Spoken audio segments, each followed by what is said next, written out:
अजून मी काही निकाल वाचलेला नाही, पण तो जर खंडपीठाने दिलेला निकाल असेल तर तो सर्वांना मान्यच करावा लागेल।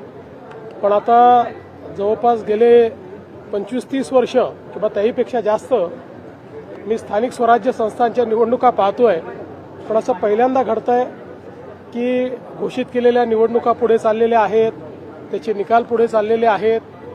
मला असं वाटतं की एकूणच ही जी काही सगळी पद्धती आहे ही पद्धती काही फार योग्य वाटत नाही। अर्थात खंडपीठ स्वायत्त आहे, त्यांनी निकाल दिला तो सगळ्यांना मान्य करावा लागेल।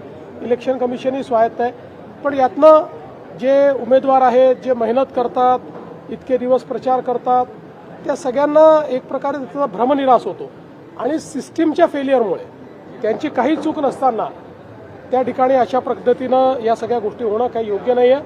मला असं वाटतं अजून खूप निवडणुका इलेक्शन कमिशनला घ्यायच्या आहेत। या सगळ्या प्रक्रियेमध्ये निवडणूक आयोगाने सुधार आणला पाहिजे आणि किमान पुढच्या निवडणुकांमध्ये तरी असं होणार नाही हे निवडणूक आयोगाने बघितलं पाहिजे असं माझं मत आहे।